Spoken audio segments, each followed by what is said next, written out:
Hello, dear candidates. Good afternoon, and welcome to the GCE Maths panel online.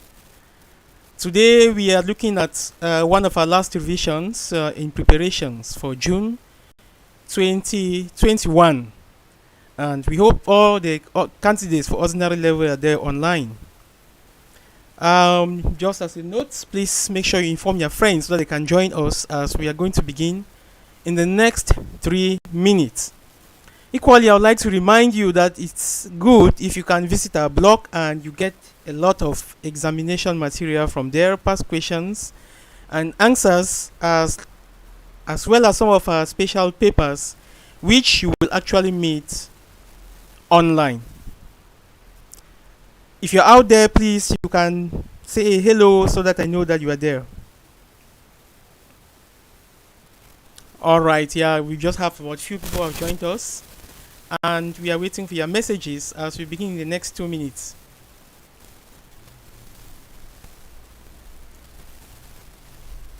If you have any questions, you can type and I will actually see a question and I'll reply to it as soon as I see it. So in this particular paper, we are going to revise paper 1 today, and based on your comments, we are going to see how we can schedule, how and when we can schedule the second paper, that is paper 2. So we are going to look at 3 main papers for paper 1 to revise, and during the week we are equally going to take 1 other paper. Let me say 3 more papers so that we can have enough revision. Alright, welcome. I can see a hi from somewhere on.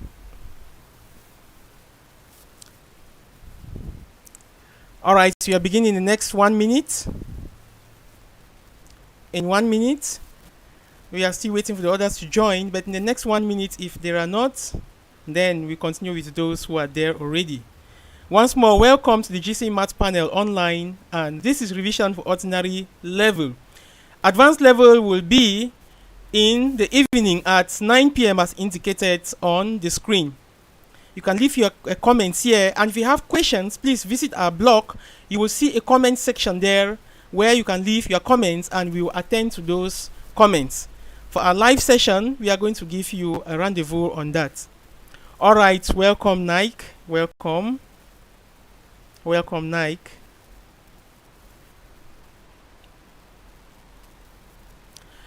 Okay, so we launch.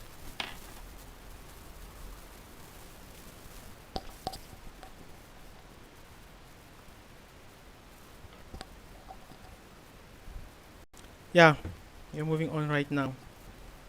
So the first one we are going to looking at is June 2017 paper 1. June 2017 paper 1.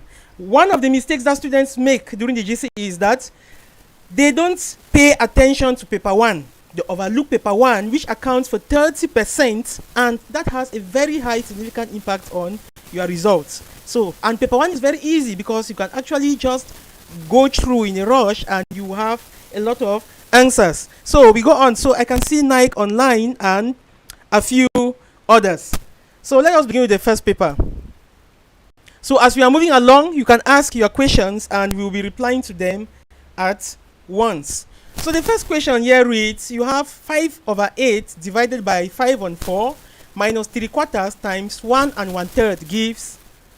So looking at this question very well, what we need to do here is to follow the rule of BODMAS. Whenever you see a question like this with 2 or more operations, the key is to follow BODMAS. And in following BODMAS, the first operation we'll be doing here is division.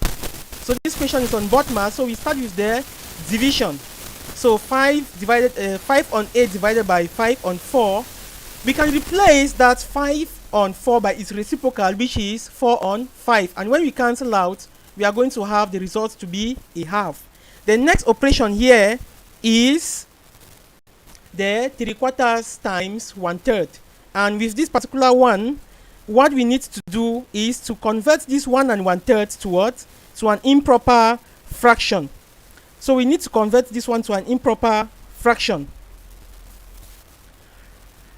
So at this point, we have to convert to an improper fraction, and this gives us multiplying. We have 1 1/3 is the same as 1 times the denominator, that is 3, plus the numerator, that gives us 3 times 1 plus 1, which is 4 on 3. We now replace it at this position, and we are going to have the result there to be 1. So finally we have this a half minus 1. What's a half minus 1? The result is minus a half. So the key here is B. The key is B. Alright, so we now move to the next question. Question 2. The value of the digit 5 in 0.0513 is, the value of the digit 5 in 0.0513 is, so in this question the value of 5 is 0.05. The value of 5 is 0.05. So we move to this point where 5 is, and any other digit, any other numerical digit that is before this 5 is replaced by 0, and then we consider the decimal point, as you can see. So this gives us the value to be 0.05. You can just put 0.05, and this 0.05 is the same as 5 over 100, because there are 2 decimal places after these points. So that gives us, replacing them with 2 zeros here, you have 5 over 100. So the key here is 500. Now when you look at 100, look at the THS. The TH tells you that out of 100. The TH then means out of 100. So that is 5 over 100. So the key here is D. The next question is question 3. And to throw more light on this one, the value of 1 in this number is 1 over 1000, or 1000th, and the value of 3 is 3 on 10,000s. We move to question 3. So with question 3, we have the product y to the power a times y to the power 2a is, y to the power a times y to the power 2a is. So here we need to apply the idea of what? Of multiplication of indices. And you can see very well that the bases are the same. The bases are both y. So according to the first law of indices, what do? We have to add the power. Since the bases are the same and we are multiplying, we add the power. So what will this give us? This will give us y to the power a plus 2a, which is equal to y to the power 3a's. And what is the result here? The result is y to the power 3a's, which the key is B.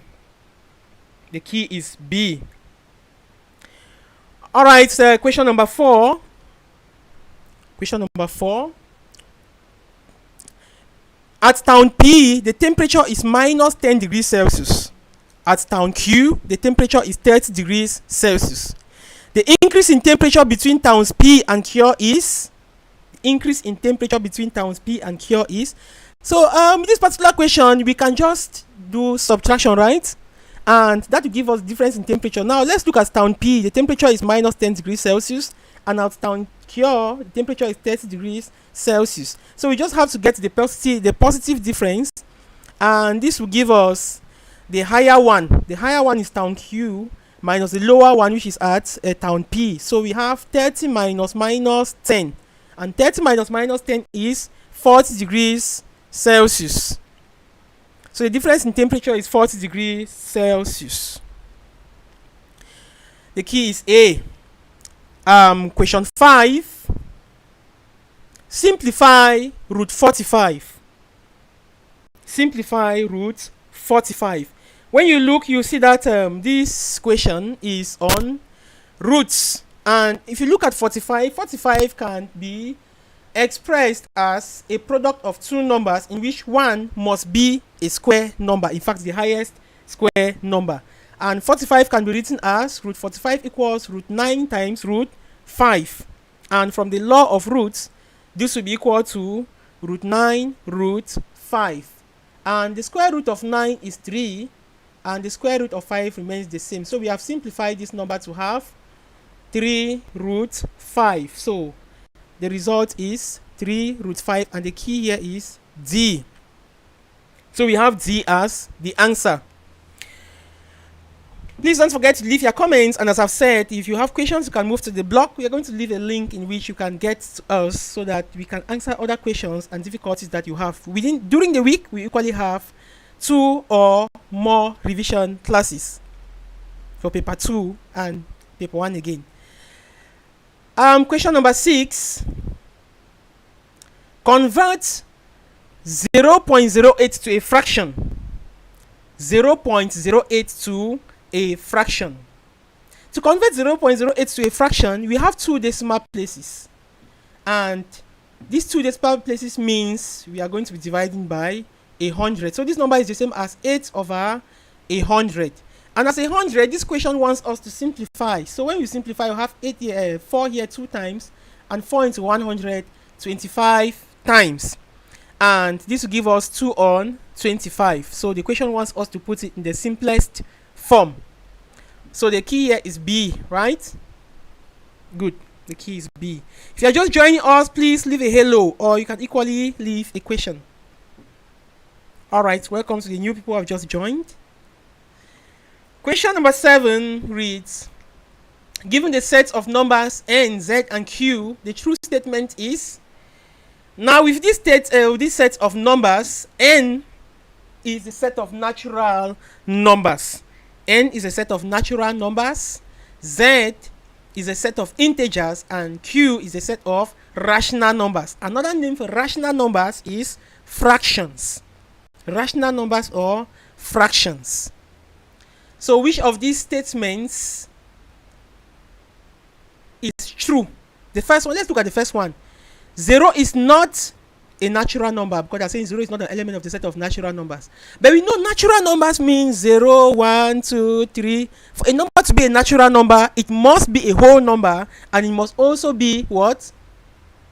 A positive number. And we know that 0 is the first natural number.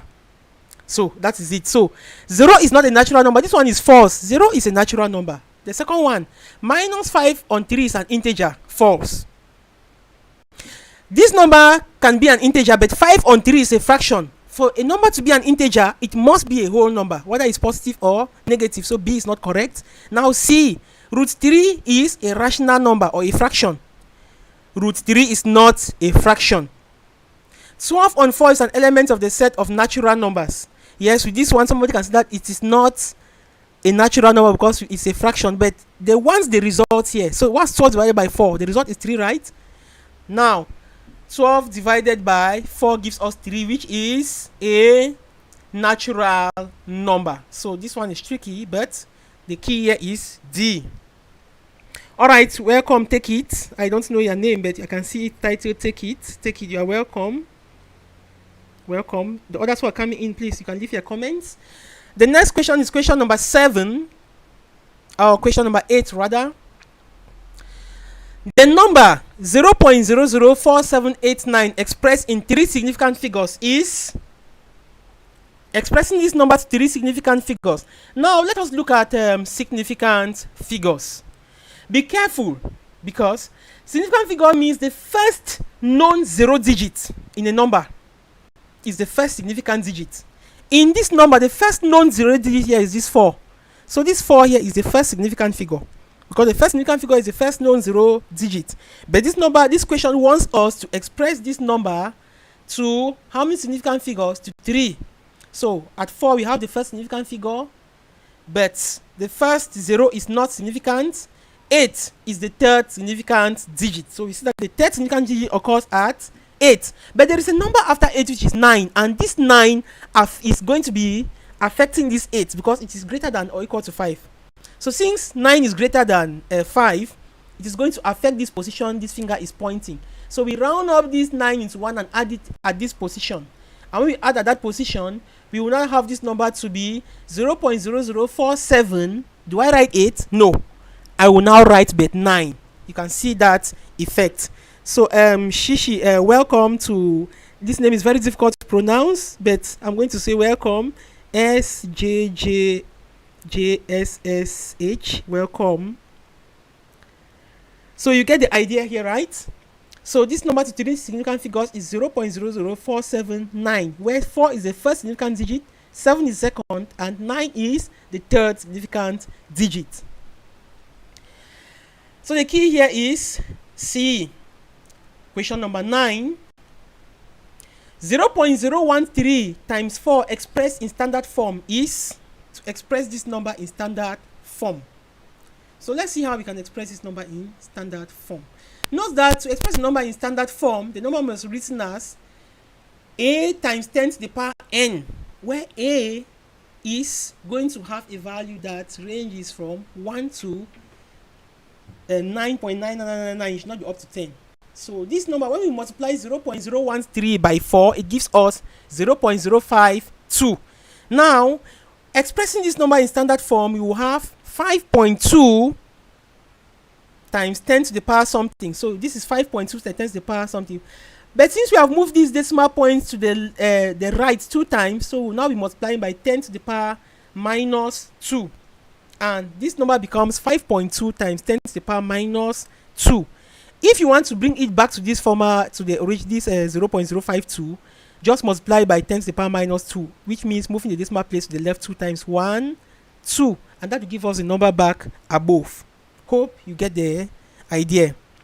So our key here is going to be 5.2 times 10 to the power minus 2.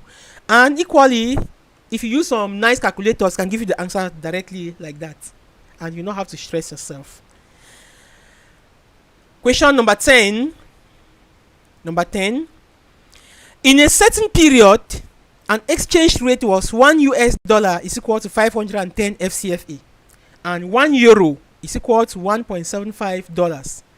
A car in Europe was bought for €2,000. What is the cost of this car in FCFA?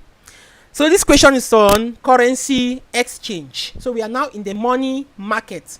This question requires 2 steps. First of all, we will convert from euro to dollar. Then the second step will be from dollar to FCFA. Or we can get the exchange rate directly, but this will waste time, and most students make mistakes from what we have seen. If you are joining us, please leave a comment, a hello or a hi. And if you are not audible enough, you can also leave a comment. So most students make the mistake with the second step. We are going to be using the first one. So the first thing will be, we will convert these €2,000 to dollars, since this car was bought for €2,000. So converting to euro, you know that €1 is equal to 1.75 USD. Therefore, €2,000 will be equal to x. And when we solve for x by cross multiplying, we will have 2,000 times 1.75 divided by €1, and that will give us a value of 3,500 US dollars. The second step now is to convert this 3,500 US dollars to FCFA, and we have been given the conversion rate there, that 1 USD is equal to 510 francs. Therefore, 3,500 USD will be equal to Y. We are now using Y since we use X up there, so that we should not get confused or mixed up. So this gives us 1,785,000 FCFA. That will be the cost of this car in FCFA. Question 11.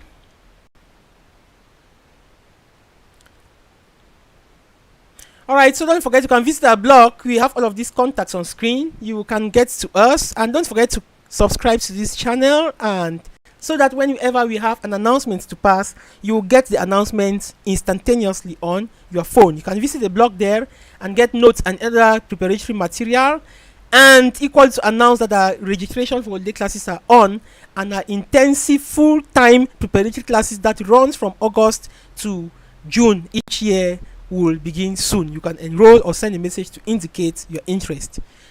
Question number 11. An exercise book costs 250 francs and is sold at a profit of 20%. What is the selling price of the book? So the cost price of the book is 250 and is sold at a profit of that. So we know that selling price is equal to cost price plus profit. So we can answer these questions in 2 ways. In this case, we can get the selling price by saying selling price is equal to percentage selling price times cost price. And we know that cost price always equals to 100%. The gain here means selling price equals to 120%. In fact, whenever you have a gain, the selling price will be more than 100%. So in this case, we have a gain. And to have the percentage gain or percentage selling price when there is a gain, just add that percentage profit to 100. So here, a percentage selling price will be 100 plus the 20%, 120%. Therefore, a selling price now will be equal to the percentage selling price times the cost price. So 120 on 100 times 250.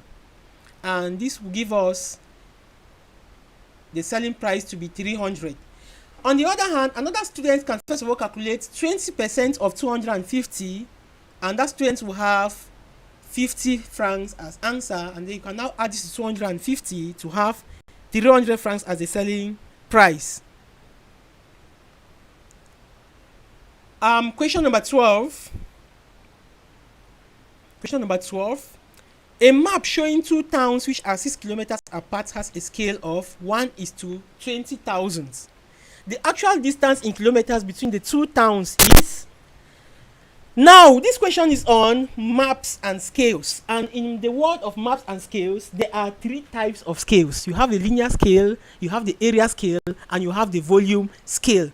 Whenever you are talking about distances, you are talking about the linear scale. Whenever you talk about distances, you are talking about linear scale. And when we talk about areas, we talk about area scale. That is the linear dimension times linear dimension. And with volume, we have linear dimensions to the power 3. So here, we know that we have the actual dimension on map and the one that exists. So 1 kilometer on the map, because this one is 20,000, means 1 kilometer on map will represent 20,000 kilometers on land or actual. So therefore 6 kilometers represents what distance?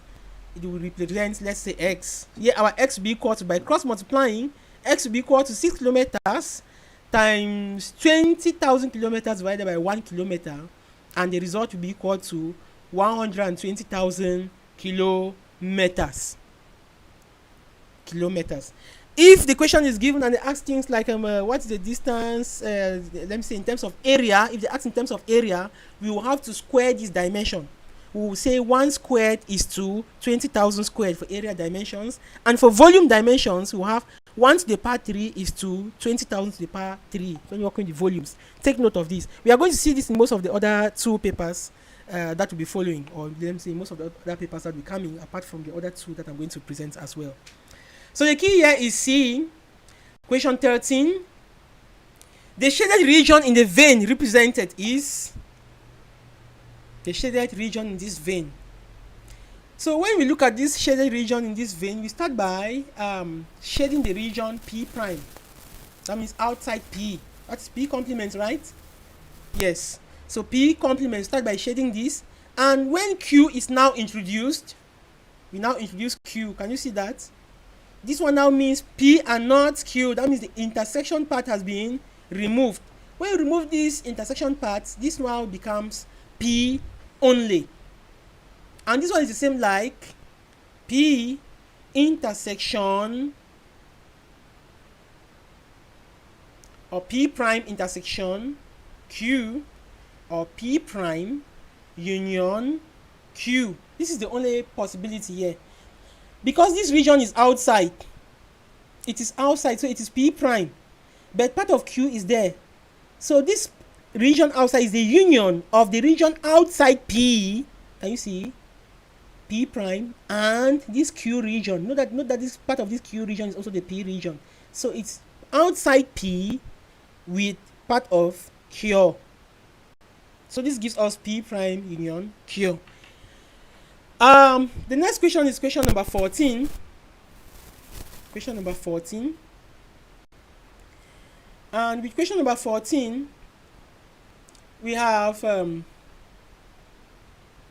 given that M is equal to that set and N is equal to that set, M intersection N is equal to, so let's look for M intersection N. M intersection N here, the elements that are in N and also in M. Is there any element? So there is no element in that set because there is nothing that is common. And note, this is how we denote an empty set. Either you write just this, or you write this curling brackets open and close without anything inside. If you put anything inside, it means it is no more an empty set. That's why B here is a trick, and even D is a trick. And 0 is also a cube because 0 is not a set. So the answer here is C. So we have C here as answer. Alright, question 15. Question 15. Consider the statements P, lum is fat, and Q, lum is short. Then the statement lum is short and not fat is written in symbolic form as lum is short and not fat. So let's start by looking at P, lum is short. So for lum is short, you have P. Then the next one is lum is not fat. So lum is not fat is the negation of Q. So this gives us the negation of Q. So finally you have lum is fat and not short written like that, or short and not fat rather. Short and not fat.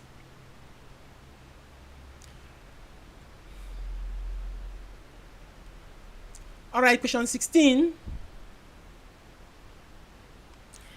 If P represents a rectangular plane and Q represents a square plane, then,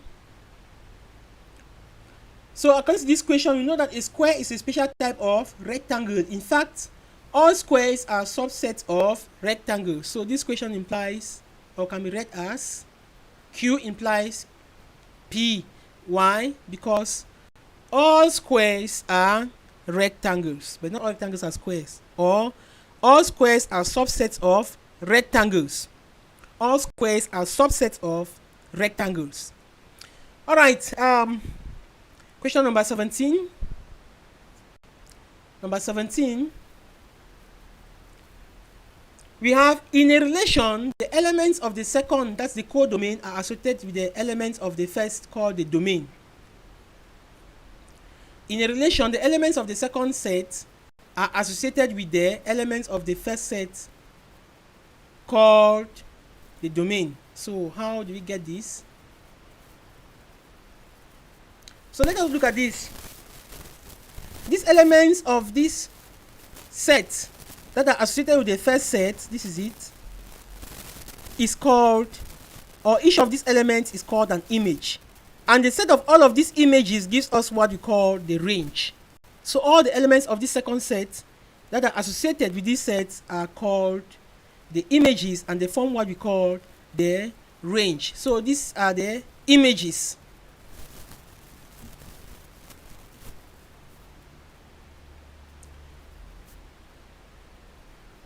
Okay. Question number 18. Given that f of x equals 2x plus 6, then the value of x when f of x equals 4x is, this question is on function, and if f of x equals 2x plus 6, then when f of x equals 4x, we will have 4x to be equal to, so we just replace this f of x here by 4x, and we leave the right hand side like that, and then we solve for x. So in solving for x now, we have 2x to be equal to 6. That means we carry this 2x to the left hand side, you are left with 4x minus 2x, and that gives us 2x to be equal to 6. Therefore, the value of x will be equal to, dividing both sides by 3, we have 3.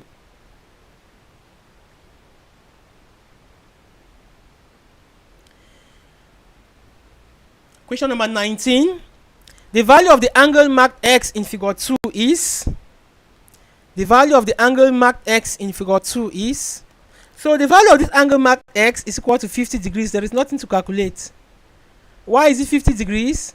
Because we have the transversal of two parallel lines. When you have a transversal of two parallel lines, this angle here is equal to this angle. This angle is equal to this angle. So here the answer is direct. And these two angles are called alternate exterior angles. Alternate exterior angles are equal. Unfortunately, on this question, the key was not there. So alternate exterior angles, that's the reason. When they will ask, for example, in paper 2. Question 20. Given that each interior angle of a regular polygon is 160 degrees, then the number of sides of the polygon is, so if each interior angle is 160 degrees, then how do we get the number of sides? Now you recall this formula in form 2 or let's say grade 7, we know that to get the exterior angle, because we use by the exterior angle for the formula. So to get the exterior angle, we have this 180 degrees minus the interior angle, or the internal angle and external angle. So this gives us the external angle to be 120 degrees. That's the first thing we have to do. So the number of sides is given by the formula. Number of sides equals 360 degrees minus exterior angle, and this will give us 360 degrees divided by 20 to be equal to 18. Therefore means that this polygon has how many sides? 18 sides. So when they give you a question like this and they give the interior angle, take 180 minus that angle to have the exterior angle. In this case, we have 20. Now 360 degrees divided by that value, by that exterior angle, will give us what? The number of sides. And even from the number of sides, they can equally ask us to calculate the exterior angle or the interior angle for that polygon, and we will do the same using this formula. Question 21. Alright, you can visit our blog and don't forget to answer the questions called Black June, Examiners, Black Hand, and Heaven's Gate. On our blog, the questions are there with the answers. They will help to prepare you so much for the GCE. Please, those who are online, you can share with your friends so that they can join us. Okay, continue the next question. Question 21. A rectangle has sides in the ratio 1:1. What is the name of this type of rectangle? Any type of rectangle that has sides in the ratio 1:1 is a square. So the key here is A. This is a square. As you know, squares are special types of rectangles in which the sides are the same. Question 22. In the figure with center O, PT is a tangent and TOP is 72 degrees. Find the size of angle OPT. Angle OPT. So we are looking for this angle OPT. And the letter that is at the middle is the point where the angle they're looking for is where that angle is found. So we have to look for this angle OPT, and we have to notice that this triangle TOP is a right angle triangle. TOP is a right angle triangle. Why is it a right angle triangle? 1. The line OP is a radius and TP is a tangent. And we know the tangent of the circle meets the radius at 90 degrees. It means that this angle here must be 90 degrees. This angle here must be 90 degrees. So we are required to look for the angle TOP. This angle here, TOP. So how do we get the angle TOP? We have been told that rather OPT. OPT is this angle here. OPT is this angle here. We have been told that the angle at O is 72 degrees. Since this one is 90 and this one is 72, the remaining one here should be 90 minus 72 degrees, because this is a right angle triangle. These two angles here must sum up to give 90, or the sum of all these three angles must give 180. So OPT is equal to 18 degrees. So that angle is 18 degrees. Question 23.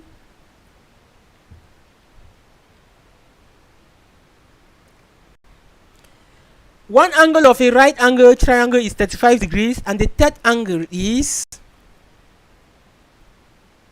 So if one angle of a right angle triangle is 35 degrees, then the third angle, why are they not asking for the second angle? Because you already know that since they said the right angle triangle, you know that the second angle is 90 degrees. So the third angle is the remaining one. So that third angle should be, let us call it y, and y will be equal to 90 minus 35 degrees, and that gives us 55 degrees as the third angle. So the third angle there is 55 degrees. Question 24. Question 24.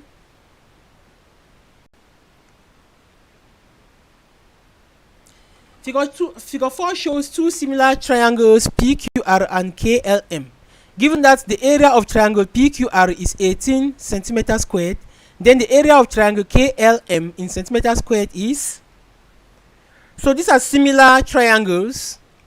They are similar triangles, and for similar triangles, the ratio of their areas can be obtained using the scale ratio, using the length of side. And here we can get the length of side. So for the small triangle PQR, we have the area ratio be given by 6 times 6, because the side is 6, right?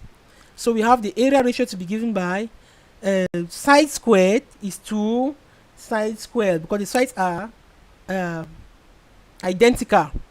So the ratio is 6 to 8 if you are working with linear scale, but here we want to work with area scale. So for area scale, we square each of the dimensions. So this therefore means that our area scale will be 36 is to 64. So the area of the small one, the ratio of the area of the small one to the big one is 36 to 64. And if the smaller one has area of 18 centimeters squared, then the area of the bigger one or of the larger one should be x. And our x here will be given by cross multiplying 32 squared centimeters. That gives us 32 squared centimeters. Question 25. The length of a rectangle is 3 times its width. Given that the width is 5 centimeters, then the area in centimeters square of the rectangle is, so the length is thrice the width. This therefore means that the length will be equal to 5 centimeters times 3, which is 15 centimeters, as you can see. And now we can obtain the area. So the area will be length times width, which is equal to 15 times 5, giving us 75 squared centimeters. So that is the area of that rectangle. Question 26. We have, in the figure 5, O is the center of the circle and the area of the shaded sector in terms of pi is. So students asked me this question about 2 days ago too online. So how do you get the area of this? Note that the area of a sector is given by pi radius squared times theta on 360 degrees. So we have pi times radius times theta on 360 degrees, since the angle here is in. Okay, so we can continue with this, putting in the values. We have pi times 6 times 6 times 60 degrees on 360 degrees, and when you cancel out, you'll be left with the area to be equal to 6 pi squared centimeters, because they say we should leave our answer in terms of pi. So our key here is C. Our key is C. Question 27. In that figure shown, what are the coordinates of the point Q? How do we get the coordinates of the point Q? Now look at the point Q that we have. When you look at the point Q, you will see that the x value of the point Q, the x, is given by 2, or the coordinate of the x coordinate is 2. And what is the y coordinate? The y coordinate is 4. So the coordinate of that point is given by -2, 4. So you can see this is the x and this is the y. So the x coordinate is -2 and the y is 4. Thus the point, the coordinate of the point is -2, 4. Question 28. Given the lines L1 equals that and L2 equals that, such that L1 is parallel to L2, find the value of M. If L1 is parallel to L2, find the value of M. Now, two lines are parallel if and only if they have the same gradient. So first of all, we arrange these lines in gradient intercept form. Gradient intercept form means in the form y is equal to something. So for the first one, line 1, you will have 2y is equal to -3x plus 3. So we carry this, as you usually say, carry. Normally we say we subtract 3x from both sides. So let me use your language. So we carry this 3x, the right hand side will be left, it becomes -3x, and we have y here, but it's not yet in the standard form. So we now have y to be equal to, that is dividing all through by 2, y to be equal to -3x plus a half. Now for the second line, we do the same. We will have 2y to be equal to mx minus 4. So what we have done here is we say we carry this -2y to the right hand side, we can plus 2y, and we carry 4 to the left hand side, and we will have 2y to be equal to mx minus 4, and from this point we will have our y to be equal to m over 2x minus 2. Now for these two lines to have the same gradient, this value here should be equal to this one here. That's the coefficient of the x must be the same. Now the denominators are both the same, 2, 2, and you have x. Therefore means our m is equal to minus 3. So therefore means m is equal to minus 3, as you can see it being shown by that figure. Or you can say minus 3 on 2x is equal to m on 2x. And when you solve, you have x to be equal to minus 3. Alright, question 29. The length of the line segment joining the points P, or the points 1, 5 and 4, 1 is. So how do we get the length of a line segment? The length of the line segment is given by the square root of x1 minus x2 squared plus y1 minus y2 squared, or you can use x2 minus x1. So putting in the values, here we have used 4 minus 1 squared plus, now this one, 1 minus 5 squared. 4 minus 1 is 3 squared, and 1 minus 5 is minus 4 squared. When you square any number, it becomes positive if that number is not a complex number. So the square root of 25 gives us 5. So the length of that line segment is 5 units. Question 13. So simplifying the equation 3 squared minus 9 over 2t plus 6 results in. So to simplify this, if you look at 3 squared minus 9, you see that this is a difference of 2 squares, right?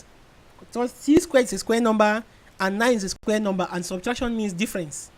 So to express it as a difference of 2 squares, you take the square root of t and take the square root of 9.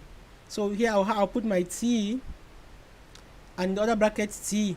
The square root of 9 is 3, so I'll put 3 here and 3 there. 1 is plus and 1 is minus. I have factorized the numerator. Now if the denominator, we say 2 is common.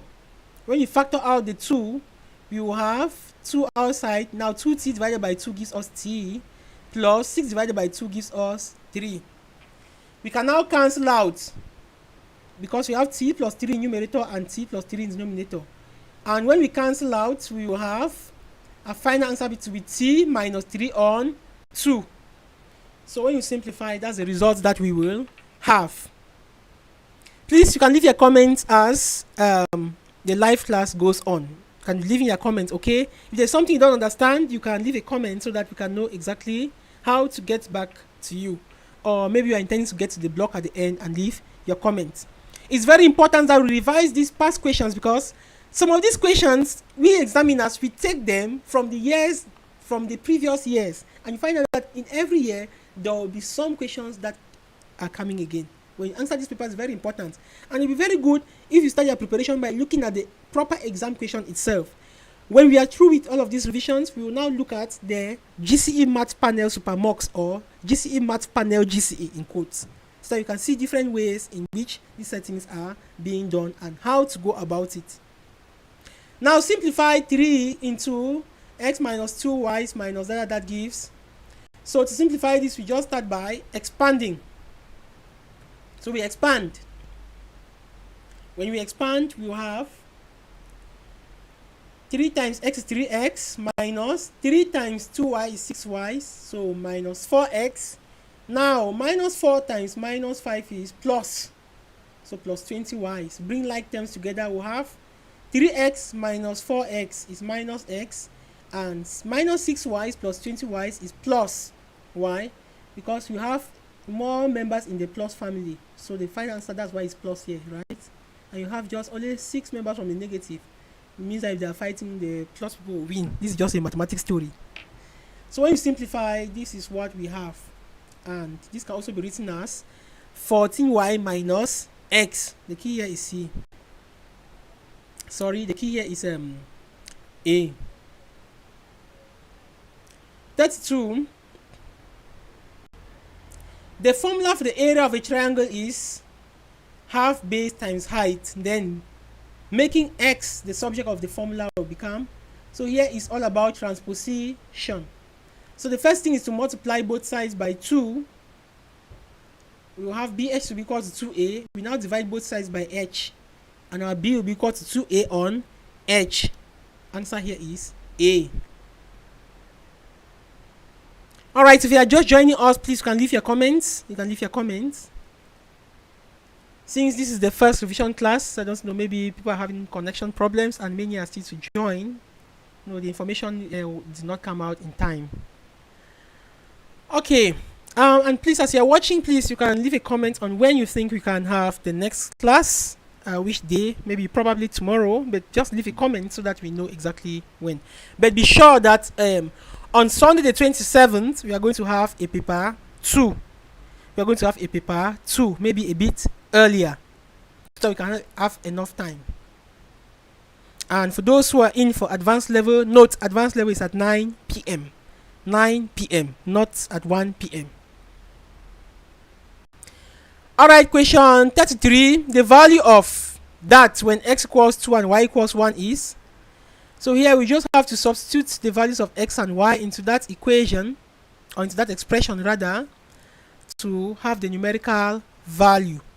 So when we substitute these values, we will have 7. Instead of putting y, I'll put 1, and instead of putting at the place of x, we will have 2. So when we multiply this, we will have 7 times 1 is 7 plus 3, 10 on 10. So what is 10 divided by 10? The key is B. 33. The solution of the simultaneous equations as a point is. Simultaneous equations means you give your answer in an ordered pair. So here we solve this simultaneous equation. You can solve by substitution. So here we have we substitute the equation 1 and equation 2 because they have already made y a subject of the formula. That will give us this 3x here plus 5. Instead of writing y, I'll put this value of y from equation 1. So into 2x minus 12 is equal to 5. We expand.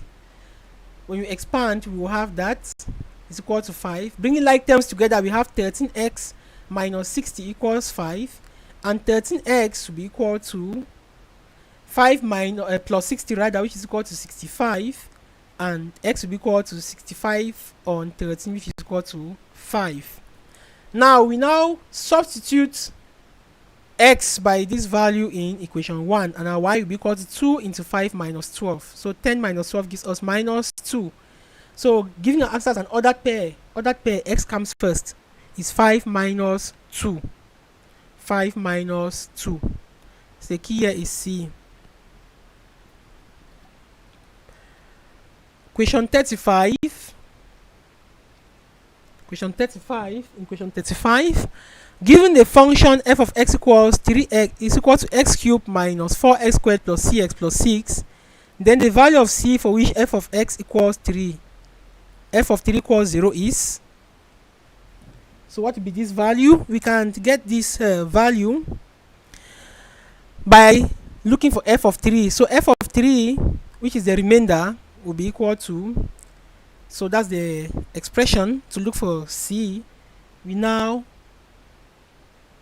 have 3 in all of the positions where 3 is, and since they said f of 3 is equal to 0, you have 27 minus 36 plus 3c plus 6 equals 0, and 3c will be equal to 3 when we simplify, and our c will be equal to 1. So the value of c is equal to 1. Good. Question number 36. Number 36. The solution of that inequality is. So the solutions here, they want us to look for the value of k. So these are inequality that we have. Minus k on 4 plus 3 less than or equal to minus 1. So note, one thing with inequalities is that with inequalities, whenever you have to multiply or divide both sides by a negative number, you must reverse the sign. So this is what we have here. You first of all carry this plus 3 to the right hand side, it becomes minus 3. So we have minus k on 4 to be less than or equal to minus 4. And now we multiply both sides by -4. Multiply that and we have our k to be greater than or equal to 16. So the value is 16.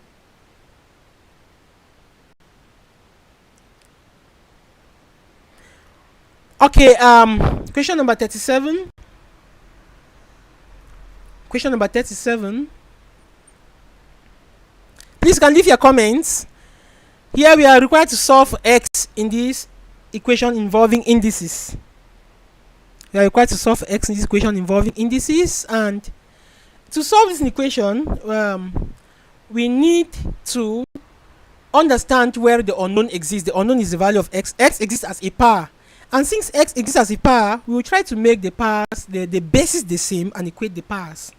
So here we have 64 can be expressed first of all as 2 to the power 6, and 1 over 64 is the same as 1 over 2 to the power 6, and from the law of negative exponents this can be written as 2 to the power minus 6. So we can now equate our 2 to the power 2x to 2 to the power minus 6. Here you can now see that the bases are the same, so we have the right to equate the powers. So equating the powers, we will have 2x is equal to minus 6 and x equals minus 3 when you divide both sides by 2. Good. Please can leave your comments as the class goes on. Next, question 38. So for 38, we have here given that sequence 48, 35, 24, 15, that. So to find the next number, so let's look at these numbers here from 48 to 35. What have they done? And they should do the same thing from 35 to 24. So with this, so the sequence is reducing by 13. Can you see? 48 minus 13 gives 35. 35 minus 11 gives 24. 24 minus which number? Minus 9 gives 15. So you can see that the next one, 13, 11, 9. The next one we should reduce, we should subtract 7, right? So 15 minus 7 will give us 8. The next number in that sequence is 8. So that value there is 8, and the key here is A. Now the next question is question number 39. You can leave your comments if you are just joining. 39. Given that y varies directly as the square root of x, such that x equals 1 when y equals 1, then the equation of this variation is, so this is actually variation, and according to this we are told that y varies directly as the square of x. So we write it that like this: y is equal to kx squared, where this equal to k here is the proportionality constant. So here the constant of proportionality, and we have been told that when y is 1, x is equal to 1. So it means that our k is also equal to 1 when we solve for k. From here we can now write our equation as y is equal to x squared. So that is the equation for that variation. Question 40. Given a network with 5 nodes and 4 regions, the number of arcs is, so we have a network with 5 nodes and 4 regions. The number of arcs is, so how do we get the number of arcs here?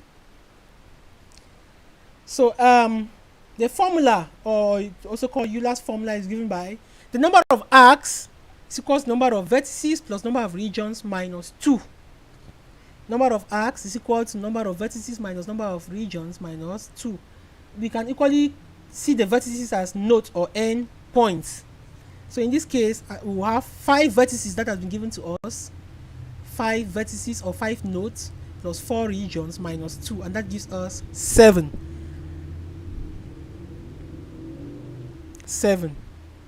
So keep this formula. If you come to the exam, you're going to use it. Yes.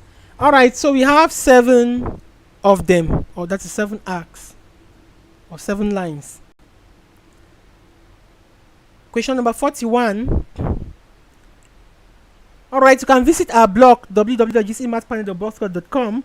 Please don't forget to subscribe, to click and to like and to share this video. We have about 3 papers to revise today, and we'll be having a lot of them during the week. So leave your comments on when and how you think we can revise. We are saying welcome to Clancy. Clancy, welcome online.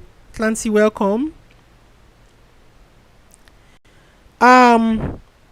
Equally, we have a quiz, a super quiz, which is good that immediately after this paper, go to our blog and take that quiz.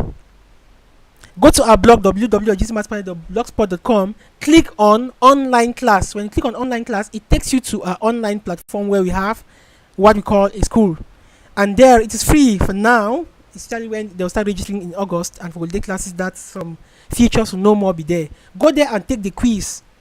Take the quiz number 1. Alright, so we continue with question number 41.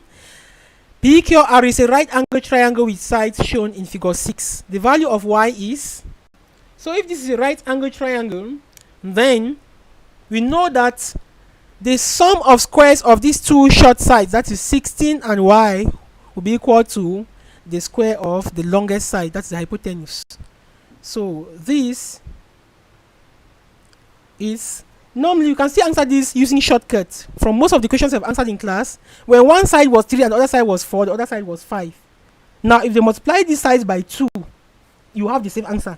If one side is 6, the other side is 8, the other side will be 10. If they multiply by 3, if one side is 9 now, one side is 12, the other side will be 15. Now they have multiplied this one by 4. One side is 12, one side is 16, one side is 20. Now look at this one. We already have 16 and 20 here. It means that this other side must be 12. Well, but there is no problem. You can still use our Pythagoras. Some of these questions in the exam you don't need to solve. You already know the answer now. Just apply it in the exam and save time. So applying Pythagoras, you have the sum of squares of the two short sides. That is y squared plus 16 squared should be equal to 20 squared. And y squared will be equal to 20 squared minus 16 squared. That will give us 12 when you simplify the same result, as you can see. Then question number 42. Yes, we are receiving information that the many students are having a lot of network issues. I don't know, some people don't have light in their regions. We are sorry about that, but you can do a replay of this video afterwards, though you'll not be able to leave your comments. Alright, question number 42. Given the figure 7, PQR is a straight line and angle SPQ is equal to 90 degrees, then cos theta is. So from SOHCAHTOA, how do we get cos theta? So means sin theta is equal to opposite over hypotenuse, cos, or now. Cos theta is equal to adjacent over hypotenuse. So here was the adjacent side to this angle. Adjacent side to this angle is 3 and the hypotenuse is 5. So this gives us 3 on what? 3 on 5. Good. If this was in the second quadrant, our answer would be A, because the second quadrant cos is negative if they said so, like they said in some questions. That's a hint. Alright, so question 43. Given the two position vectors OP equals that and OQ equals that, with M the midpoint of PQ, then the position vector of M is, so we just need to look for the midpoint. The midpoint here will be given by this average of the X values and the average of the Y values. So for the X or the I components, you have the I is 1, the first I is 1, right? So you have 1, and for the other one, I is 3. So we have 1 plus 3, that's for the I components on 2, and for the Y's, you have 5. For OP, it is 5, and here it is minus 9. So when we simplify that, you have 2 I's minus 2 J's. So that's the position vector of the point M. Question 44. Question 44. In figure 8, OP equals P and OQ equals 2Q. And X is a point on PQ such that PX2, XQ is equal to 1:2. This is some sort of a division, right? Hence, find the position vector OX. So let's first look for OX. So we have from O to P, here, from O to P is small p, and from O to Q is 2Q. So they want us to look for what? To look for OX. For us to look for OX, we first of all need to look for what? For PQ. So we need to look for PQ. So anyway, our OX will be equal to OP plus PX. But PX is equal to 1/3 of PQ. Why? Because we're dividing the ratio 2:3, so the sum of ratio is 3. So our px from p to x, this distance, this one from here is 1/3. Can you see? It's 1/3, right? So that's why we say that it's 1/3 of pq. And what's our pq? Pq is equal to q minus p. So that gives us plus 1/3 into 2p minus p. So you have to say this one, that is the head minus tail. The head here is q, head minus tail. And when we simplify, this will give us p that. Looking for the LCM, which is 3, and simplifying like normal simplification, we have 2p's plus 2q's as the answer. So someone is asking how many papers should we solve for being ready. So Tabby Francis, you need to solve as many papers as possible, but this is my idea. It is not the number of papers that you solve that will make you ready. It is about solving smartly. Solve smartly. Understand the concepts behind each question. Somebody can solve just 2 or 3 papers and the person will be totally ready. Another person can solve 1,000 and the person is just doing it at a scratch and is not keeping any concept. At the end, that person is not ready. So solve as many as you can, but with each one that you are solving, grabs the idea of that particular question, of each question in that paper. Thank you, Clancy, so much for your contribution. Waiting for other contributions to come in.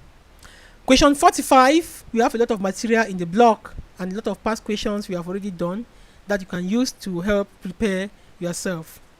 Question 45. Alright, please can also inform your friends that we are live online so they can join us. Somebody saying that you should send what? Alright, so that they can equally join us. Now, what's the value of y for which that is equal to 0 is? When you see that, what comes to your mind? The determinant. What comes to your mind? The determinant. So if the determinant of that is equal to 0, then find the value of y. So how do you find the determinant? The determinant is given by the product of the leading diagonal, that is 3 times 6, minus the product of the reverse or the off diagonal, that is 2 times y. And that is equal to 0, right? So 18 minus 2y is equal to 0. And 18 is equal to 2y is giving us y to be equal to 9. So if y is equal to 9, then you can have 0 from there. Alright, so you're equally saying hello to Bertrand. Bertrand, welcome. Bertrand, hello. Alright, the next question is question number 46. Given the matrix P equals that and Q equals that, then the product is equal to. Now, for matrix multiplication, the first thing you have to understand is compatibility. Compatibility. Is this compatible? If it's compatible, then yes, multiplication can go on. But if it's not compatible, then no multiplication. So in this particular case, we see that this matrix is 2 by 2 and this one is 2 by 1.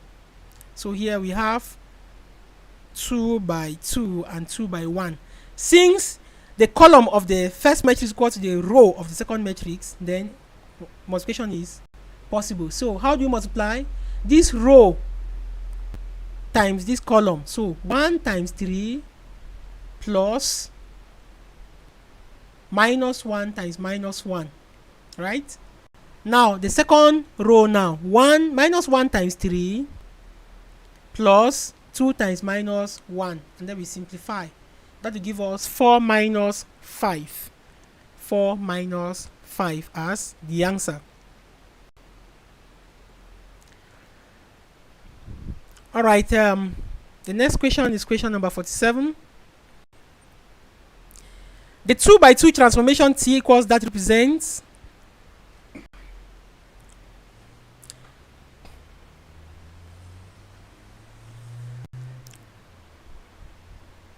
Alright, so let's look at this 2 by 2 transformation. Alright, so when you do this multiplication, we have 1, 2. I've just taken an example to multiply. So the content of the equation are swapped. You can sketch this. So with this type of transformation, so that this is a reflection of the line y equals x. What have I done here? I have just taken any point and pre-multiplied it by this matrix that has been given. and I've tested to see the answer. Now let's see what happens. I took the points 2, 1.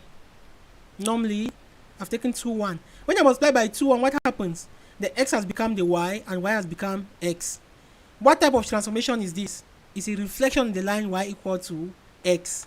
Normally, when you see 0, 1, 1, 0, it's a reflection in the line y equals x. There are other transformations which are discussed in the other revision preps, which you are equally going to see and discuss. Question 48. In a given test, the scores of some students were displayed thus. What is the range of the scores? So, to get the range of the scores, look for the lowest score first. The lowest score in this question is 1 and the highest is 20. So, what's the difference? 19, right? So, the range of the score is 19. So, we get the difference. So, the scores range from what? From 1 to 19. What's the difference? 19, right? So, the scores range from 1 to 20. So, the difference is 19. Okay, thank you so much. Question 49. The pie chart shown below represents the grades obtained in a certain examination with 50 candidates. The number of candidates with C grade is... So altogether, how many candidates were there? There were 50, right? So altogether, there were 50 candidates. And from this pie chart, each angle is proportional to the number of candidates. So 120 degrees is proportional to the number of candidates. But there's a trick here because we have not been given the total number of candidates. We have been given the number of candidates with a D grade. So that is what we are going to use because we don't have the total number. We have the number of candidates with a D grade. There are 50 of them with D grade, not the total. Not the total. So we can use simple proportion. So 50 candidates represent 100 degrees. Therefore, how many candidates represent 120? So x represents 120, right? And our x will be equal to, by cross multiplying, you will have 60 candidates. As I've emphasized, in this question, they have not given us the total number of candidates, but they have given us the number of candidates with a D grade. And that is represented by 100 degrees. And using proportionality, we have 60 candidates. They can equally ask for the total number of candidates. For total number of candidates, we are going to use 360 degrees because the sum of the total area of the pie chart is 360, and still use simple proportion like we have done. Alright, if you have friends who will be writing the GCE next year, you can actually inform them about our online classes, classroom, not like this one on YouTube that I am talking and you can only get to me through text, which is going to be live. I'll be talking to them, they'll be talking to me, I'll be writing, they'll be seeing, and they'll be writing and sending me things at the same time. I'll be talking.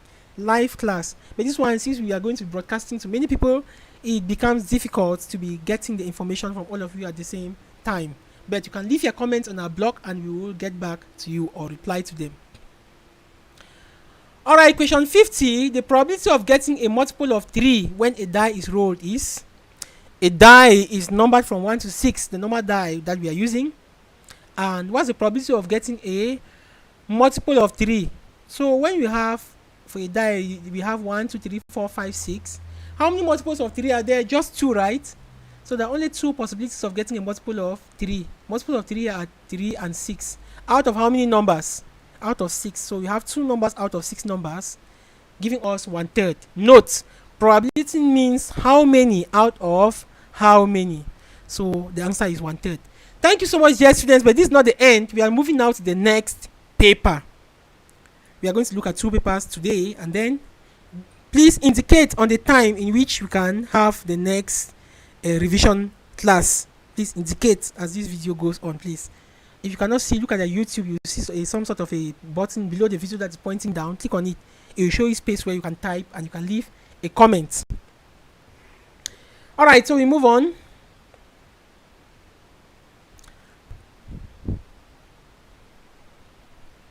Now, 2018, paper 1.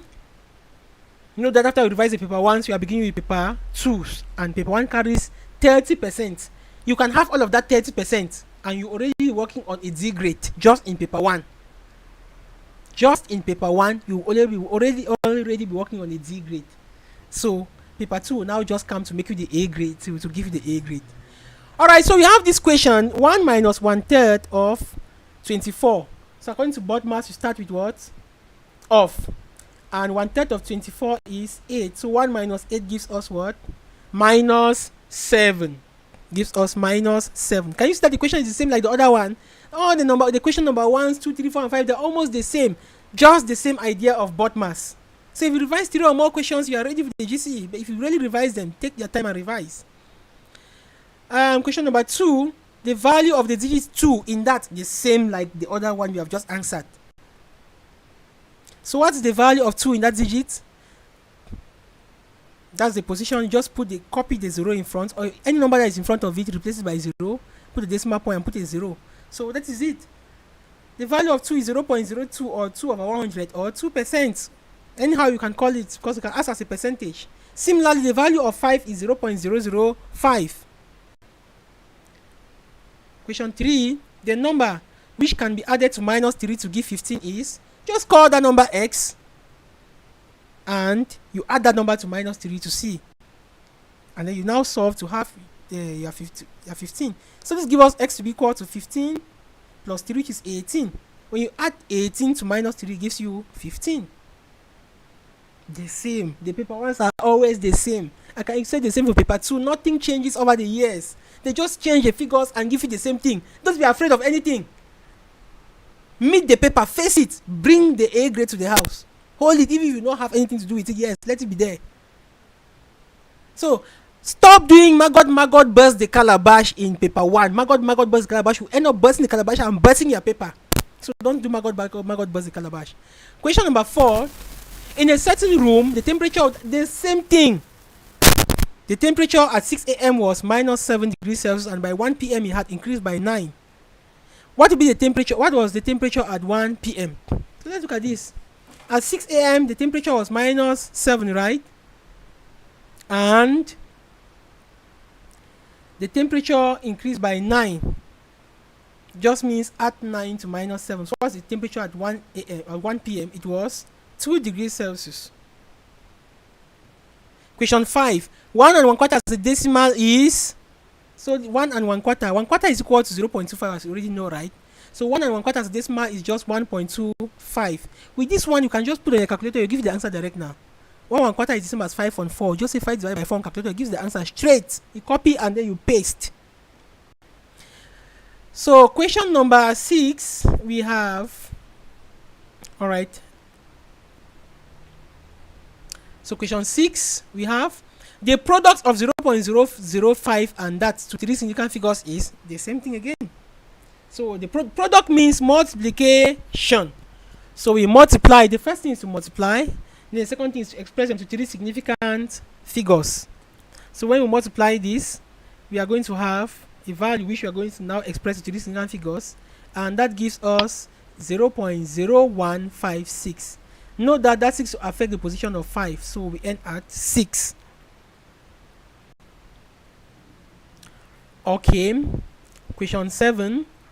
Write this in standard form. The same thing. So in standard form, this number will just be 8.75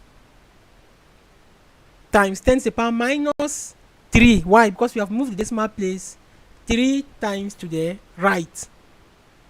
And if you do your calculator, you can still see, you can still bring it back. So times 10 to the power minus 1 times 10 to the power minus 2 times 10 to the power minus 3. So this number becomes 8.75 times 10 to the power minus 3. As simple as that. Question 8. So Greenwich Mean Time is 1 hour behind Cameroon time. When GMT is 14:30 hours, Cameroon time will be, see, GMT is 1 hour behind. If Cameroon, when the time is 14:30, Cameroon time will be, Cameroon time should be 1 hour ahead.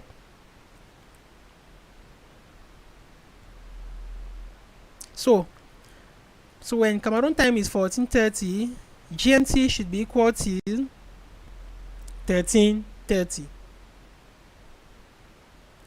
Because GMT is 1 hour behind Cameroon time. Question 9. The simple interest on 150,000 in 2 years at 4% rate per annum is, so just use the formula simple interest equals principal times rate times time. Note, we don't put over 100. It is wrong. It's just principal times rate times time, because rate means over 100. In primary school, we did like that in the past because for simplicity. So when we multiply this, we have 12,000 francs. That gives us 12,000 francs, right? Good. Now, question number 10. Question 10. We have the question. Loan C and B share 60,000 francs in the ratio 7:3:2. What amount was received by B? Now, this is asked respectively. Now, B gets 2 parts out of how many parts? So, the ratio is 7:3:2, and B gets 2 parts out of how many parts? Out of 7 plus 3 plus 2. So, she gets those number of parts of 60,000, and she gets 10,000 francs.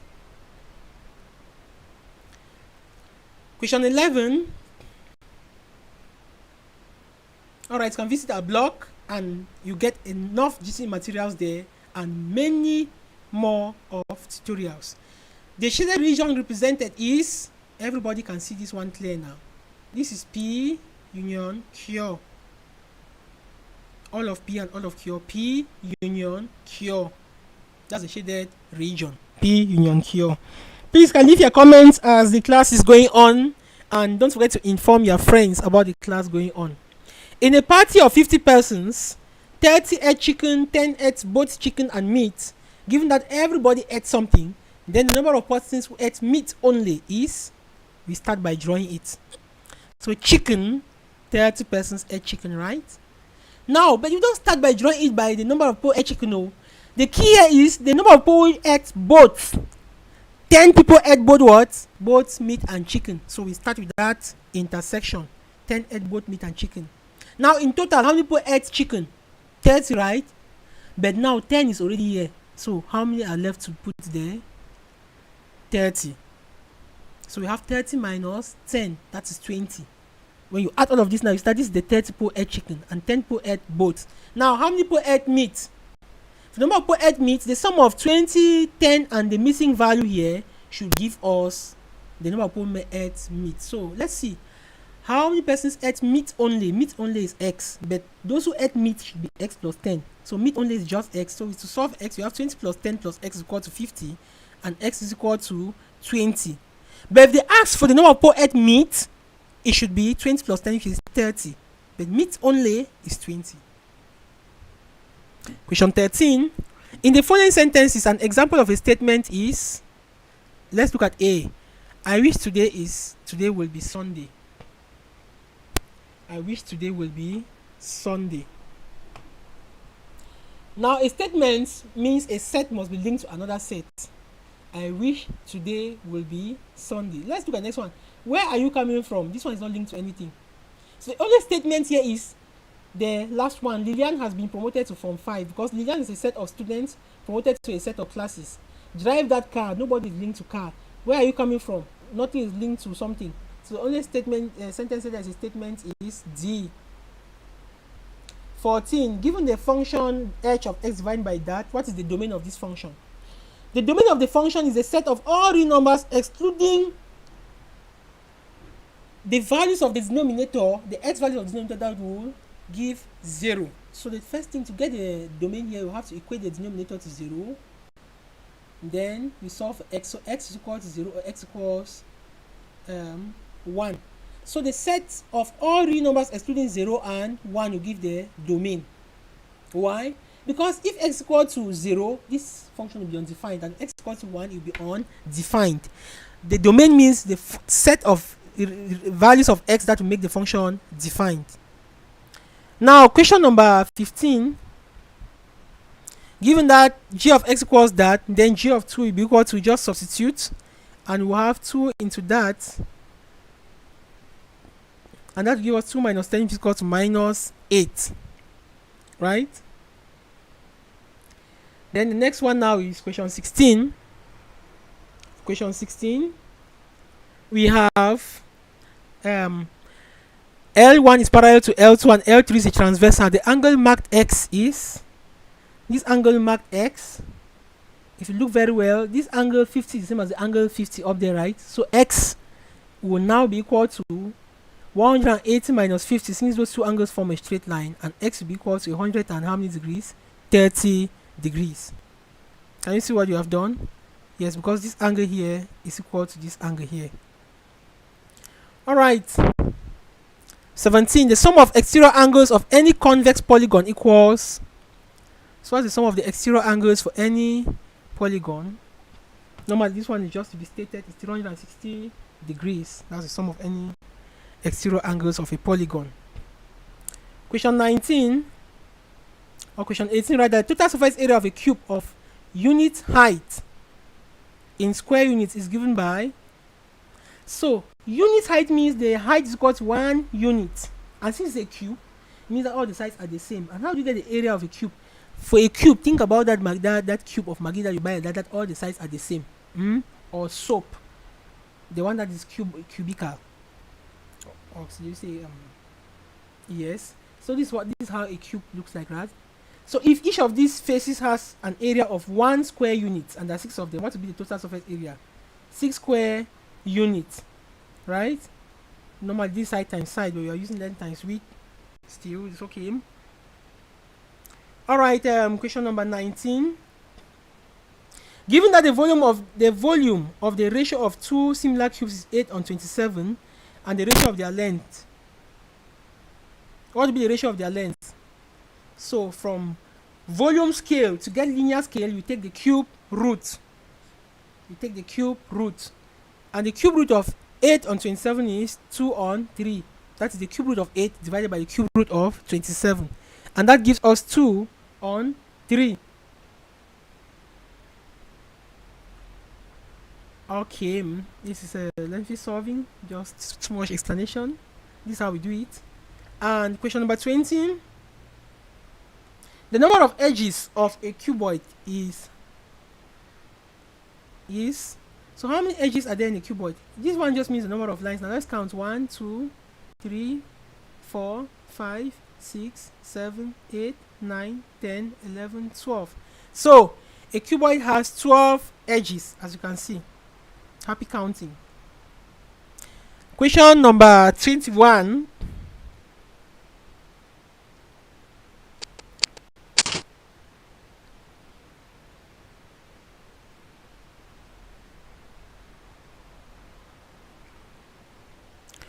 Alright, question number 21. You can visit our blog and you get all the required information that you need. Question number 21. We have, given a rectangle, the number of lines of symmetry is, so you can see the line 1 for that rectangle is a line of symmetry because it divides into 2 equal parts. 2, the line 2 also is a line of symmetry, but this line that is dancing like this, that is blinking like this, is not a line of symmetry. It divides this thing into 2 equal parts, but the 2 equal parts are not mirror images. So a rectangle has only how many lines of symmetry?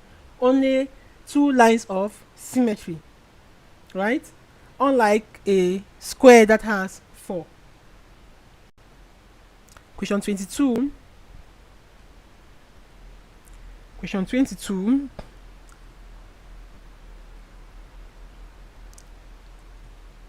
So we are looking for the angle marked X.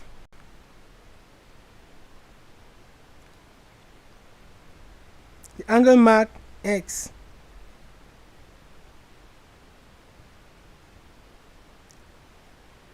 So X plus 47 degrees should be equal to 180 degrees. X plus that angle 47 degrees should be equal to 180 degrees. And our X should be equal to 180 minus 47 degrees, and that gives us 133 degrees. 133 degrees. Question 22. 23 now. The length of a rectangle is twice its width. Given that the width is y centimeters, then the area of the rectangle is, so we know that the length is 2 times the width, which is equal to 2y. The width is y, so therefore means that the area will be equal to 2y times y, which is 2y squared, right? That gives us 2y squared. Now, given that the diameter of a circle is 14 centimeters, using pi equals 22/7, what will be the circumference of the circle? So we know the circumference of a circle is given by what? Or what is it given by? Circumference given by 22/7 times diameter. That is pi times diameter, right? Or you can take 2 pi radius. But in terms of diameter, you just take pi times diameter, and that gives us 44 centimeters. So you can also use circumference equal to 2 pi radius. Question 25. The area of the figure 4 shown is. So this area is given by, this is a trapezium, right? You can equally break it down to two similar figures. But to do it directly, you can use the area of a trapezium, which is given by half sum of parallel sides times height. And the parallel sides here are 10 centimeters and 14 centimeters. The height is 7. And when we simplify this, it gives us a value of 84 cm squared. 84 cm squared. Okay, question number 26. The straight line that passes through the points that and has gradients that is. So for the equation of this straight line that passes through that point and has gradients that, we will be having y equals m into x minus x1 plus y1, and our m here is gradient minus 2 into x minus x1, which is 1, and plus y1, which is 3. So this gives us 2x plus 5. Sorry, minus 2x plus 5. So we have minus 2x plus 5 as the key. Question 27. The distance between the points m, 5, 1 and n, 2, minus 3 is. So this distance, you just have to use this form, the same like we saw in the other revision paper, right? And when we do this, we have 5 minus 2 squared plus 1 minus 3 squared. That gives us the length to be 5 units. The same question of last year. They have just changed the values a bit. The same question, same answer. 5 units. 28. So the equation of the shaded region is. So this is an inequality. Ranges from minus 1 to 2. Minus 1 to 2.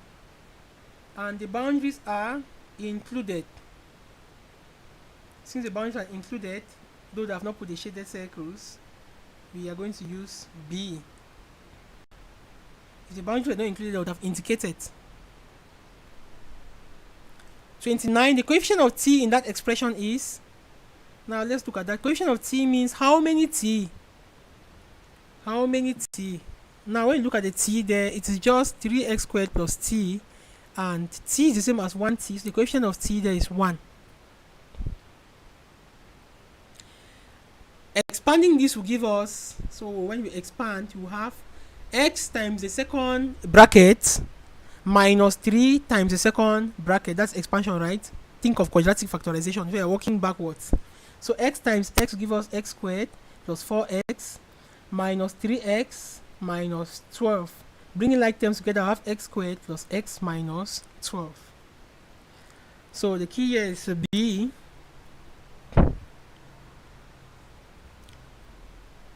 Question 31.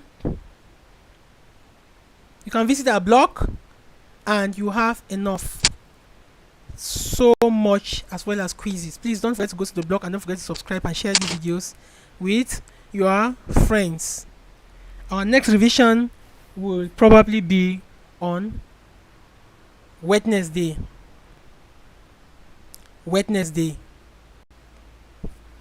So given that this express t in terms of a and b. So to express t in terms of a and b, you have 80 minus t should be equal to b. And then we can factor out the t, and here our t will be equal to b into a minus 1. T will be equal to b over a minus 1 when we factor it out. Genesis, welcome. Our next revision will be on Wednesday at 1 p.m.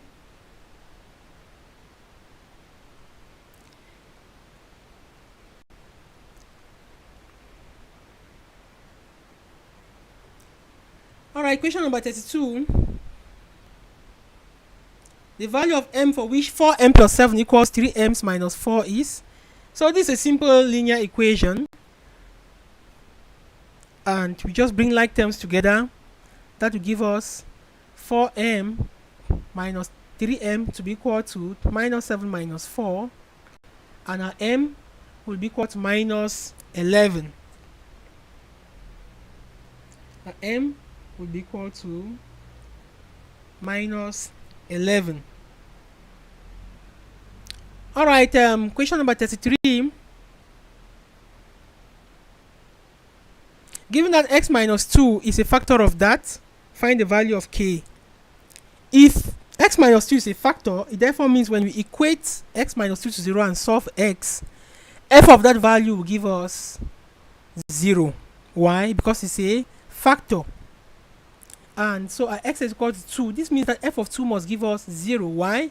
Because we have been told that x minus 2 is a factor. It therefore means x equals 2 is a root. So in that expression, we replace all the x values by 2 and equate to 0. And when we do that, we will solve for k. The value of k will be equal to 0. So our k is equal to 0.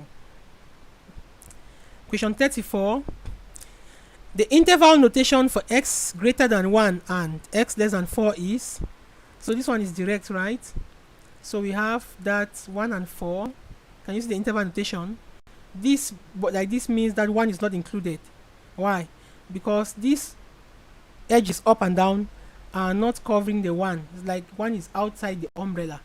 And at the point where you have 4 also, you find out that 4 is also outside the umbrella. It means that these values, these extremes are not, these boundaries are not included.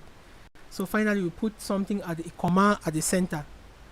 So that is x is greater than 1 and less than 4 in interval notation. Question 35. We have evaluating that. That is law 1 again of indices. The same question of last year that I've just changed the values. So from this is the first law of indices, and when we are multiplying as the bases are the same, we just add the powers. So when we add the powers, we have z to the power 2. So we have z to the power 2. Now question 36. In the geometric progression that the value of y is, so how do you have the value of y? So we know here that since it's a geometric progression, we multiply one term by a common ratio to have the next. So what does this tell us? It means that y divided by a half will be the same as 8/9 divided by y. Right? So this term here divided by the term before it equals this term divided by the term before it. That's to get the common ratio, right? This is what you do to get the common ratio now. So from here now, when you cross multiply, we will have y squared to be equal to a half times 8/9. And that gives us 4 on 9. So y will be equal to the square root of 4 on 9, which is 2 on 3. We have taken the positive square root. So the value of y is equal to what? 2 on 3.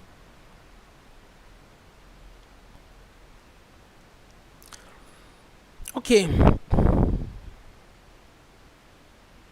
Question number 37. Given that y values inversely at the square of x, this one now is the same question of last year that I've just changed directly now to inversely. Let's see what they want us to do. They want us to do to still get the same equation. So our y values inversely. Inversely means 1 over. So we say k over x squared. So 1 over x squared. Where this equal to k here is replacing the proportionality. So y is directly proportional to 1 over x squared. And from here we can find k. We have been told that when y is equal to 1, x is equal to minus 2. So we put those values and simplify, and you have a k to be equal to 4. We now replace that k value in that equation, and you have 4 over x squared is equal to y. Question 38. The transversal network in the following is... Transversal means a network that one point is cut from top left to bottom right, as you can look. And the transversal network here, all of this network they have not traversed, they have not crossed any of them. This one is not crossed. The triangle is not having any crossing. D is not having any crossing. It's only A that has a line that crosses from one node to one endpoint to another endpoint. So it's a transversal network. They have cut across that network. So the key here is A. Question 39. In the figure 6 below, x is... What's the value of x? This is the same question again of last year that I've just swapped the positions, and I gave you the hint in this revision. If you notice, you see that the answer here is 6 because you have already answered this question, though it was that of last year. So from here, from Pythagorean triplet, know that if this side is 3 and this side is 4, this side must be 5. If they multiply all of them by 2, and now this side is now 6, the other side, this side is 10, this side will be 8, and this side will be 6.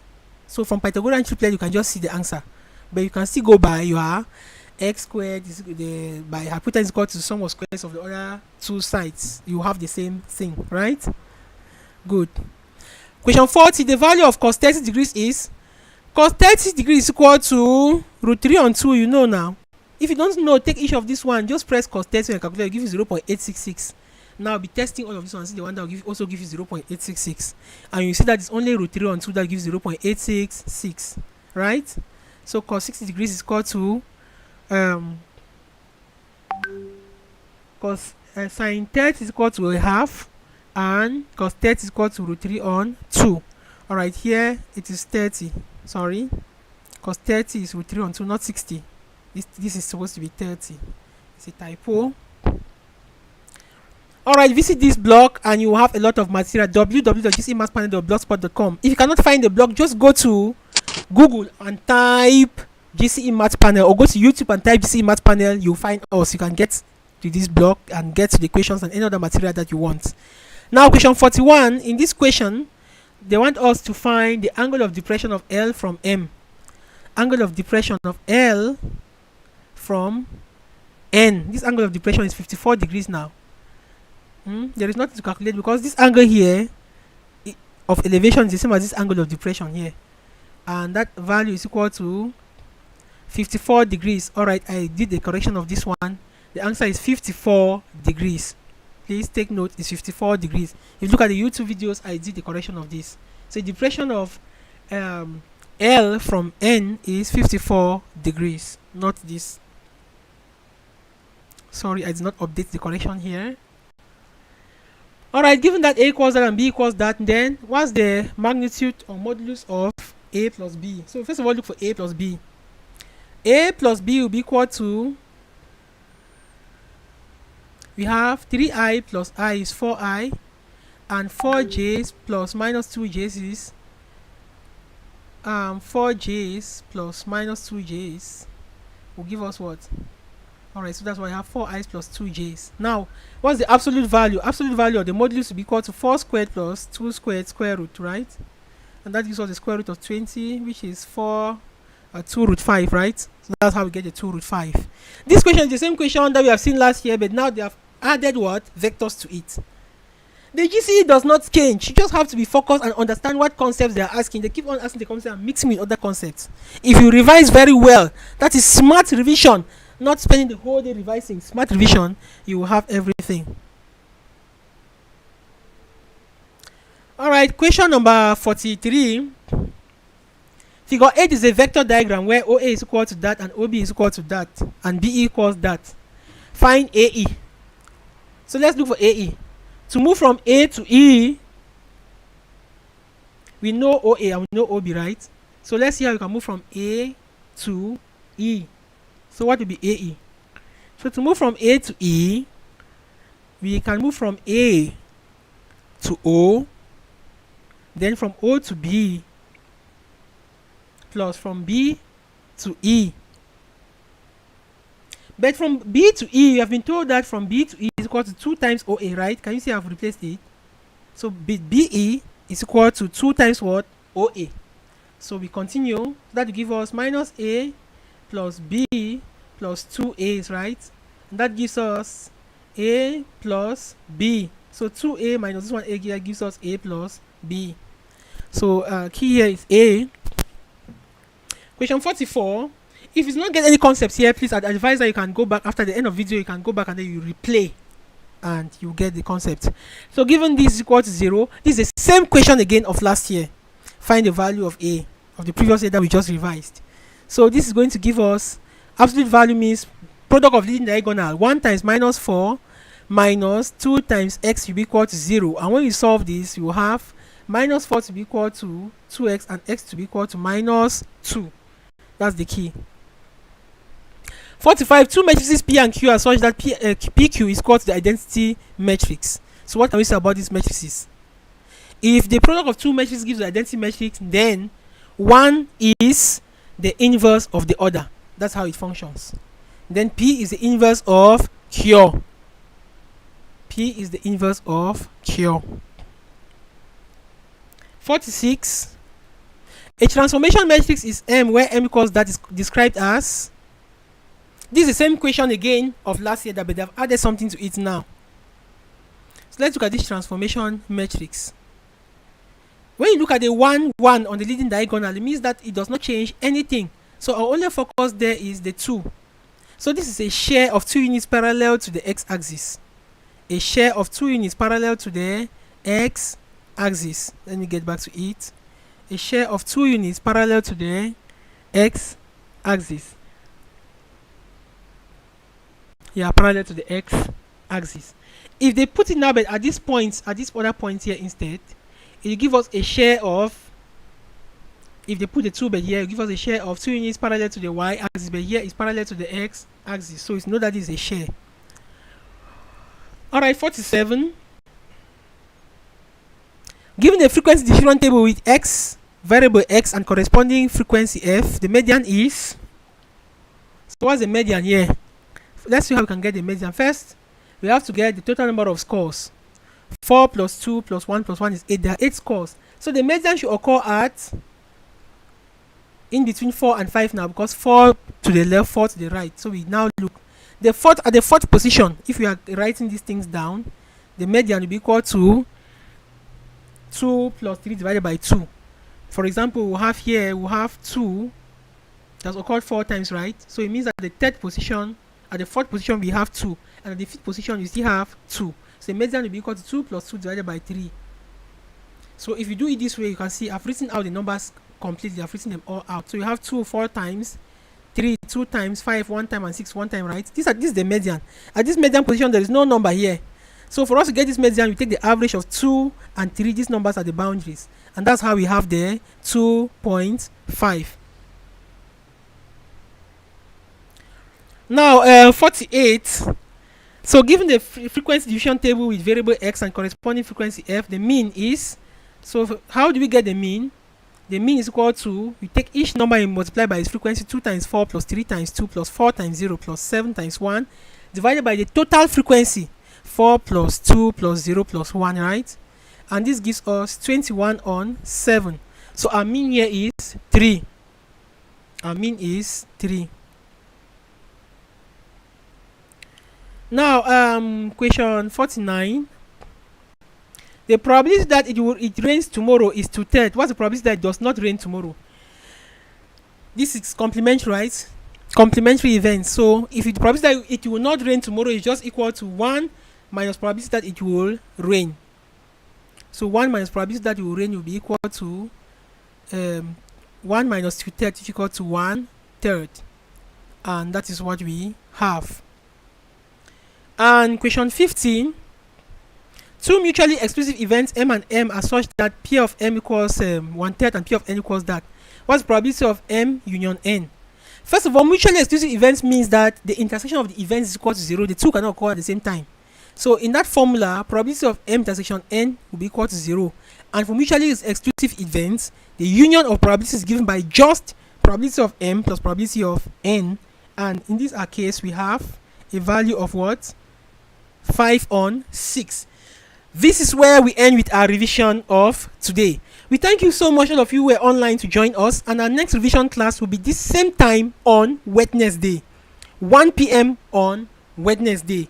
You can remind your friends and discuss this with them on the various forums in which you find yourself.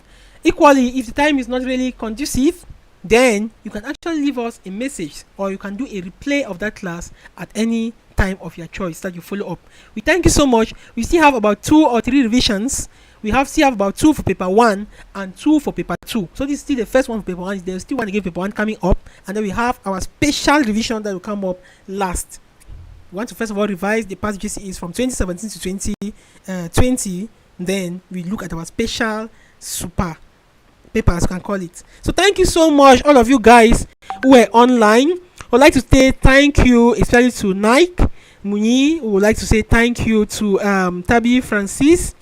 We would like to say thank you to Take It. Thank you to Josh, who is watching from another country, who is watching probably from India. And we would like to say thank you to Mbo Clancy, Sonjo Bertrand, Genesis, and a lot more who indicated using our other platform that they cannot get to us due to connection problems and many more. Thank you so much. Stay tuned, and this is just the first presentation. Thank you so much, and stay tuned as we say bye to you. Bye. I have been Dr. Mike.